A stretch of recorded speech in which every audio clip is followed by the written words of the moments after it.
Assalamualaikum warahmatullahi wabarakatuh. Waalaikumsalam warahmatullahi wabarakatuh. Ya baik, kita ketemu lagi ya di materi sejarah ya, bukan sejarah Indonesia tapi sejarah umum, di mana kita akan membahas tentang peradaban kuno yang ada di dunia. Nah, untuk minggu ini kita membahas tentang peradaban kuno Romawi dan Yunani. Saya akan share PPT saya pada hari ini. Nah, ini kelihatan ya, Nak? Kelihatan ya? Kelihatan. Ya, oke. Nah, jadi yang pertama yang akan kita bahas itu adalah tentang peradaban Romawi kuno. Untuk peradaban kuno yang ada di dunia itu kalau nggak salah dia masuk di dalam soal SBM itu ada sekitar 1 atau 2 soal. Jadi nanti semua materi yang ada di sejarah umum itu masuknya itu sekitar 1 ataupun 2 soal saja, karena kan materi sejarah itu ternyata kalau bukan wajib ya, kalau bukan wajib tapi umum, itu banyak sekali materinya dari mulai kelas 1 sampai kelas 2. Makanya di setiap soal itu hanya ada paling banyak 2 soal saja di masing-masing sub-sub materi. Oke, nah ini ketika kita membahas tentang peradaban Romawi kuno ya, kita akan berbicara mengenai nanti asal-usul, kemudian sampai kepercayaan dari peradaban tersebut, sampai dengan letak dan keadaan alamnya. Nah, baik, ini merupakan keadaan alam dari Romawi pada saat itu. Jadi Romawi itu kalau kita bisa kita bisa ukur di sekarang ini itu berada di sekitar kawasan Italia. Jadi kalau kalian mungkin agak bingung Romawi di mana ya Bu sekarang ini? Romawi itu berada di sekitar wilayah Italia sekarang ini. Nah, tepatnya ya kalau dulunya itu peradaban itu berada di sekitar pegunungan Apennina namanya. Nah, jadi daerah tersebut adalah daerah yang sangat subur dengan dipenuhi dengan hasil-hasil tambang yang luar biasa. Seperti apa? Emas, biji besi, ini kalian bisa lihat, marmer, tembaga. Nah, daerah di sana juga daerah yang dikelilingi oleh padang rumput. Jadi, ya, daerah di pegunungan Apennina ini itu digunakan untuk usaha peternakan banyak. Jadi di sana maju sekali dengan usaha peternakan dan pertanian ya. Oke. Nah, kemudian kalau ketika kita berbicara mengenai asal-usul bangsa Romawi, ya, bangsa Romawi itu sendiri merupakan percampuran dari apa? Percampuran dari penduduk yang tinggal memang di daerah Itali, tapi Itali bagian utara dengan suku-suku Kelana. Apa yang dimaksud dengan suku Kelana? Suku Kelana ini adalah suku yang memang dia hidupnya nomaden, berpindah-pindah dari satu tempat ke tempat yang lain yang disebut dengan bangsa Umbria. Nah, bangsa Umbria itu menggunakan nanti bahasa Latin, sekaligus mereka menyebut diri mereka itu sebagai bangsa Latin dan bangsa Samnite namanya. Nah, itu adalah asal usul dari bangsa Romawi. Jadi bangsa Romawi itu adalah bangsa yang bercampur dengan bangsa Klana. Siapa penduduk aslinya? Penduduk aslinya adalah penduduk yang berasal dari Italia bagian utara dan bangsa Klana. Baik, ini ketika kita akan membahas nanti administrasi dan pemerintahan di sana, ya, kita akan lihat di sini. Romawi itu ya, atau bangsa Roma itu didirikan oleh Romus, makanya namanya Romawi. Asal katanya itu Romu ataupun Roma, dijadikan nama dasar dari bangsa tersebut. Nah, jadi namanya itu didirikan oleh Romus dan Romulus di sekitar 750 sebelum Masehi. Maka kalau kita berbicara mengenai sebelum Masehi, ini jauh sebelum adanya peradaban. Nah, jauh sebelum adanya peradaban, jauh sebelum adanya tulisan, karena dia sebelum Masehi. Nah, Indonesia aja ketika dia mulai mengenal tulisan itu ketika dia masuk ke era Masehi namanya. Ketika masuknya agama Hindu Buddha ke Indonesia, ya sekitar abad-abad keempat barulah mengenal tulisan. Nah, sebelum itu memang ya sebelum Masehi di Roma juga belum mengenal tulisan pada saat itu, masih hurufnya itu huruf-huruf paku dia. Nah, belum ada pengartian, tapi lambat laun nanti mereka akan mengenal tulisan. Oke, jadi katanya ya menurut mitologi itu, apa yang dimaksud dengan mitologi ya? Mitologi itu adalah cerita yang berkaitan dengan dewa-dewi gitu. Jadi segala sesuatu yang berhubungan dengan mitos atau mitologi itu pasti berkaitan dengan cerita-cerita dari dewa-dewi ataupun apa namanya peri ya. Nah, seperti itu dia. Jadi katanya di sini menurut mitos ataupun mitologi, Romawi itu didirikan oleh Romulus ya. Nah, bagaimana prosesnya ya? Saling membunuh sama sih seperti apa ya kerajaan Singosari ketika si Ken Arok membunuh Tunggul Ametung. Jadi ada proses saling bunuh di sana untuk mendapatkan apa kedudukan ataupun untuk mendapatkan sebuah kekuasaan. Nah, jadi apa namanya Romulus ini kemudian nanti akan mendirikan sebuah kerajaan ya ketika dia membunuh saudaranya dan nanti namanya itu dibuat dari nama dia yaitu Romawi. Nah, ini kalian bisa lihat ya, ini adalah patung perunggu ya, ini sangat identik sekali dengan kekuasaan dari bangsa Romawi. Nah, patung perunggu ini adalah patung serigala. Dia sedang menyusui dua bocah kembar ya, Romus dan Romulus. Nah, katanya di sini. Nah, ini maknanya apa? Maknanya itu ya, si Romus dan Romulus ini dibesarkan oleh apa namanya orang yang sangat kuat sekali dan berhati binatang dia. Jadi digambarkan ini adalah serigala ini mempunyai kekuatan yang luar biasa dan tidak mengenal namanya apa namanya peri kemanusiaan. Jadi memang sangat kejam sekali karena memang simbol dari serigala itu adalah simbol binatang buas yang sangat kejam sekali. Nah, oke, jadi mereka dibesarkan atas dasar kekejaman. Ini dia. Oke, bagaimana ketika kita berbicara tentang zaman kekaisaran? Kalian bisa lihat ya, sistem pemerintahan itu pasti tetap berada di tangan raja ya. Dan ada penasehat yang disebut dengan komitia. Ya, penasehat raja itu pada masa kekuasaan Romawi itu disebut dengan namanya komitia curiata. Oke. Nah, bagaimana kekuasaan nanti zaman Republik Roma? Nanti kalian bisa lihat di sini dan kalian bisa ini ya, bisa nanti kalian lihat di PPT ini. Nah, nanti zaman Republik itu ada dibagi ke dalam kedua masa ya, masa Triumvirat 1 dan masa Triumvirat 2. Nah, masa Triumvirat 1 itu sekitar 60 tahun sebelum Masehi. Nah, jadi di sini pada masa ini ya, pada masa ini nanti akan dipimpin oleh Julius Caesar. Nah, kemudian ada masa Pompeius, ada masa Crassus. Nah, ini adalah masa di mana para pemimpin-pemimpin ini memimpin, disebut dengan masa triumvirat. Oke, di sini nanti kalian bisa lihat ya bahwasannya pada masa ini dibuatlah sebuah aturan-aturan ya, aturan-aturan tersebut supaya tidak terjadi perebutan kekuasaan yang dilakukan oleh masing-masing saudara ataupun bangsawan ya pada masa kekaisaran Romawi pada saat itu. Jadi dibuatlah aturan-aturan dan memang pada saat itu memang tidak terjadi perebutan kekuasaan yang sangat banyak sekali. Memang ada tetapi tidak banyak.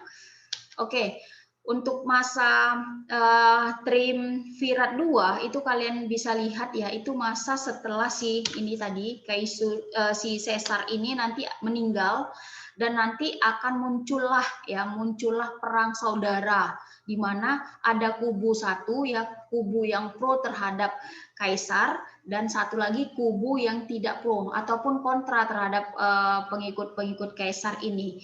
Nah, jadi kubu-kubu ini nanti mereka akhirnya terjadi perang saudara karena di sini tadi ya sudah ada. Nah, di sini kan supaya tidak terjadinya perebutan kekuasaan maka dibagilah di sini undang-undang ataupun aturan-aturan.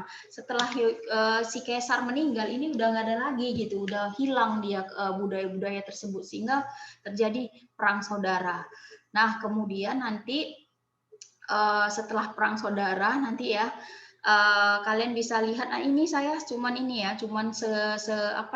sekilas-kilas aja karena banyak memang materinya di sini.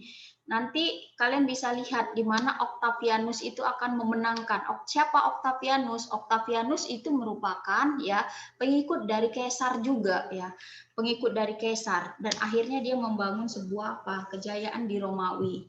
Nah, oke. Octavianus kalian bisa lihat di sini menjadi kaisar pertama oleh Senat. Jadi dia memiliki kekuasaan tunggal atas kekuasaan ataupun kerajaan Romawi. Nah, dia juga menjabat sebagai kepala agama. Nah, kalau kalian lihat di sini kepala agama itu agama apa yang lahir pada saat itu nanti. Nah, agama nanti yang mulai lahir pada masa itu adalah yang pertama masih animisme dan dinamisme, hampir sama seperti nanti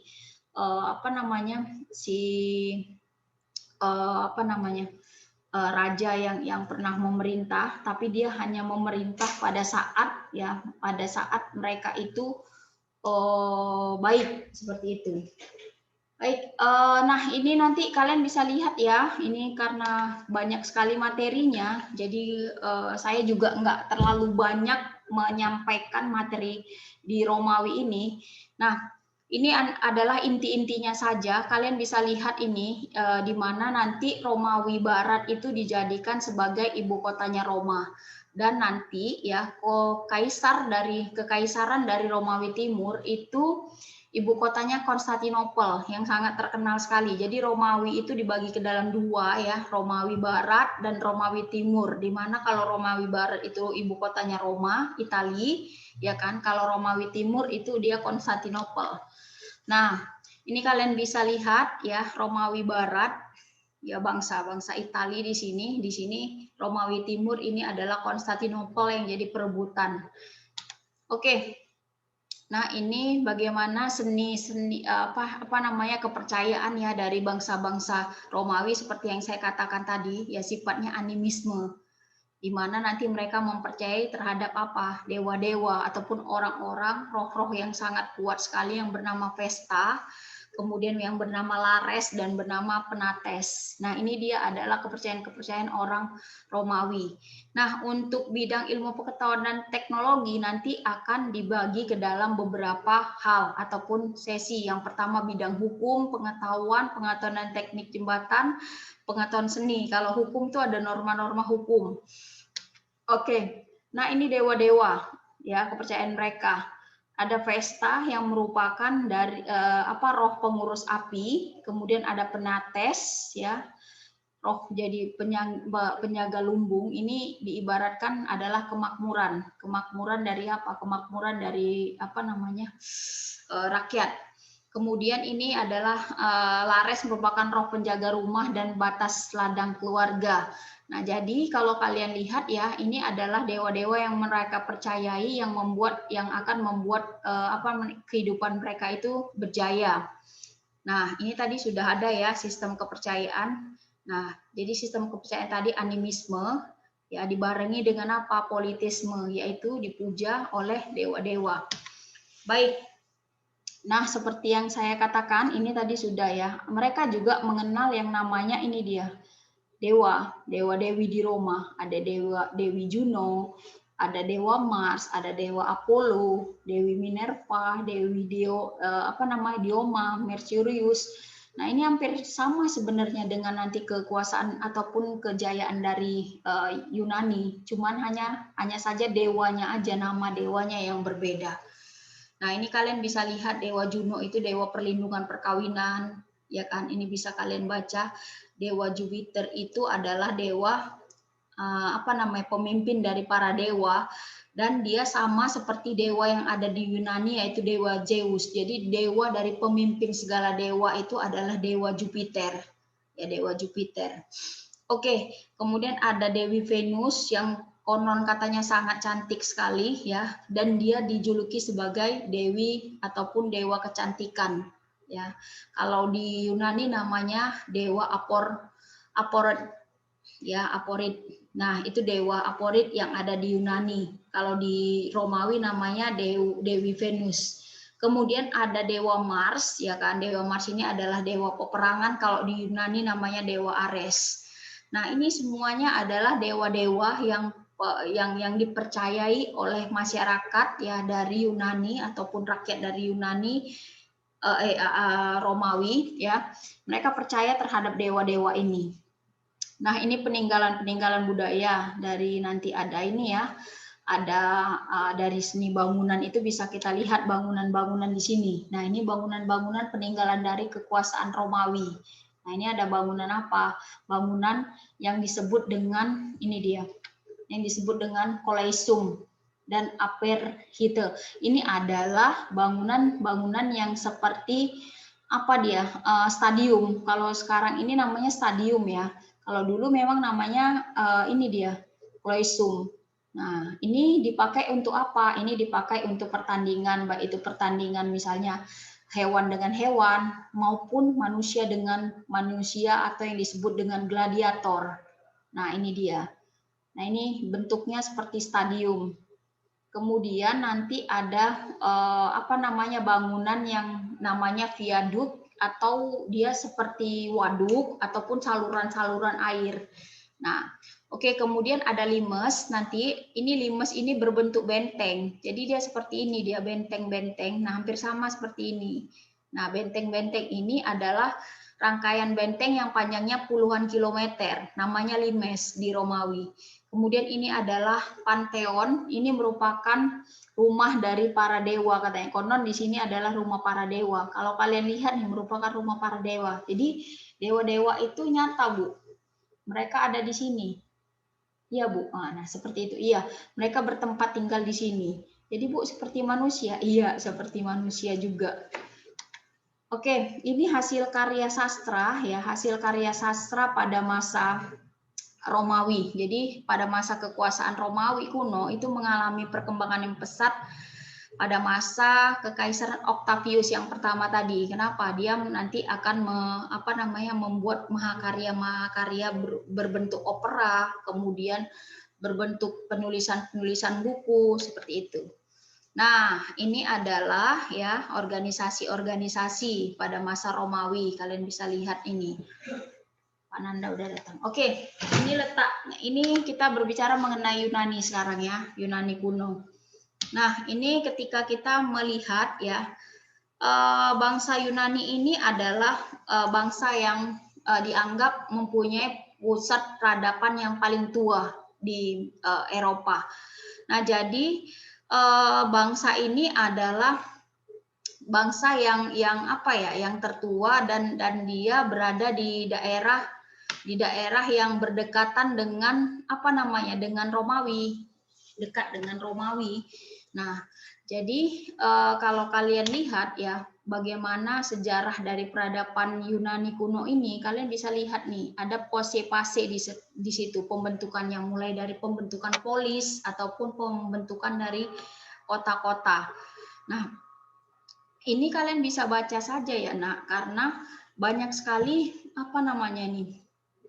banyak sekali materi-materinya di sini. Ini kalian baca, ini bagus sekali PPT yang udah saya buat untuk kalian.